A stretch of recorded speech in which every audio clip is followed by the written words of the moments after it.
என் குறைதான் என் அடையாளமா? Praise the Lord. யோனத்தானின் பொருட்டு சவுலின் வீட்டாருக்கு நான் கருணை காட்டுவதற்கு இன்னும் யாராவது இருக்கிறாரா என்று தாவீது கேட்டார். சவுலின் வீட்டை சார்ந்த சீபா என்ற பணியாளன், யோனத்தானின் 2 கால் ஊனமுற்ற மகன் ஒருவன் இருக்கிறான் என பதிலளித்தான். 2 சாமுவேல் 9:3. இந்த வேளையால் சீபா பெயரை சொல்லாமல் யோனத்தானின் மகன் மெபிபோசேத்தின் குறையை சொல்கிறான். பேரரசர் சவுலின் பேரன் தான் இந்த மெபிபோசேத்து.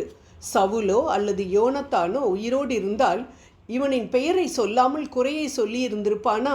என்னதான் குறையிருந்தாலும் அவரை பற்றி யாராவது கேட்டால் என்ன சொல்லியிருந்திருப்பார்கள்? அவருக்கு என்னங்க, அவர் ராஜகுமாரன், ராஜா வீட்டு தங்கம், செல்லம் என்றுதானே சொல்லியிருப்பார்கள். ஆனால் இப்பொழுது தந்தையும் இல்லை, தாத்தாவும் இல்லை, இருவரும் கொல்லப்பட்டு விட்டனர். அதனால் அனாதையாயிருந்த அவரை தன் நண்பன் யோனத்தானுக்காக வரவழைத்து அவருக்கு அவர் தாத்தா சவுலின் நிலத்தை கொடுத்து அவர் தினமும் தன்னுடன் உணவருந்தும்படிக்கு கருணை காட்டினார் தாவீது அரசர் என நாம் இங்கு பார்க்கின்றோம். அதே போல்தான் அன்பானவர்களை, இவ்வுலகிலும் இப்பேற்பட்டவர் அநேகரை நாம் பார்த்து கொண்டிருக்கின்றோம். நல்ல பதவியில் அநேக சேவர்களுக்கு அதிகாரியாக எந்தவித கஷ்டமும் இன்றி வாழ்ந்து கொண்டிருக்கிறவர்கள் பதவியை விட்டு இறங்கியவுடன் அல்லது பணி ஓய்வு பெற்றவுடன் அவர்கள் பிள்ளைகளால் நிராகரிக்கப்படுவதும் தன் கீழ் வேலை செய்தவர்களால் உதாசீனப்படுத்தப்படுவதும் நாம் அனைவரும் அறிந்ததே. இன்னும் அநேகர் அழகோ, படிப்போ, பதவியோ, செல்வமோ, வியாதியினால் நல்ல ஆரோக்கியமோ இல்லை என்ற ஒரே காரணத்தினால் மற்றவர்களால், ஏன் சில சமயம் தன் சொந்த வீட்டாராலேயே உதாசீனப்படுத்தப்பட்டு கொண்டிருக்கலாம். அவர்கள் பெயர் சொல்லப்பட வேண்டிய இடத்தில் அவர்கள் குறையை சொல்லி உலகம் பேசலாம். ஆம் அன்பானவர்களே, இதேபோல் உங்கள் பெயர் சொல்லப்பட வேண்டிய இடத்தில் உங்கள் குறை சொல்லப்படுகின்றதா? ஏன் எனக்கு இப்படி ஒரு வாழ்க்கை என்று புலம்புவதை அப்புறப்படுத்திவிட்டு இன்று உங்களிடம் ஆண்டவர் சொல்லக்கூடிய உன் குறையை சுட்டி காட்டி உலகம் பேசினாலும் உன்னை உருவாக்கின நான் ஒரு நாளும் அவ்வாறு பேச மாட்டேன் மகனே, மகளே. உனக்காக வாதாட விண்ணுலகில் நான் இருக்கிறேன் என்பதை மறந்து விடாதே என்ற வார்த்தையை கேளுங்கள்.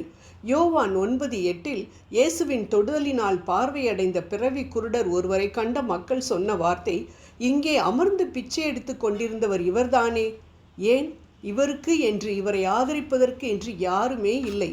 இவரை எப்படி அழைத்தாலும் தட்டி கேட்க யாரும் இல்லை, பெற்றோர் உட்பட. அதனால்தான் அவரை பிச்சை எடுத்து கொண்டிருந்தவர் என்று குறிப்பிட்டு சொல்கின்றார்கள். நம் பிள்ளையை பார்த்து கேவலமாக அவர்களின் குறையை சுட்டி காட்டி யாராவது பேசினால் நாம் விட்டு விடுவோமா? ஏன், நாம் அவனின் பெற்றோர். அதே போல்தான் தான் பார்த்து பார்த்து உருவாக்கின தன் பிள்ளைகளை யாராவது குறையை சுட்டி காட்டி பேசினால் ஆண்டவர் விட்டுவிடுவாரா என்ன? அவர் படைத்த மனிதர்களின் குறையை சுட்டி காட்டுவது படைத்த அவரை குறை கூறுவதற்கு சமம். எப்படிங்க சர்வ உலகத்தையும் படைத்து ஆண்டு வருகின்ற அவரை நாம் குறை சொல்ல முடியும்? ஒரு சின்ன விதையை முளைப்பிக்க கூட திறமை இல்லாத நாம் எவ்வளவு துணிகரமாக மற்றவர்களின் குறைகளையும், அவை உடல் சார்ந்தவையாக இருக்கலாம், அந்தஸ்தோ படிப்பை சார்ந்ததாகவோ இருக்கலாம், அவர்களுக்காக வாதாட வழக்காட ஒருவர் உண்டு என்பதை ஏன் அடிக்கடி நாம் மறந்துவிட்டு அவர்களை குறித்து, அவர்களது குறைகளை குறித்து நாம் பேசிக்கொண்டிருக்கின்றோம்?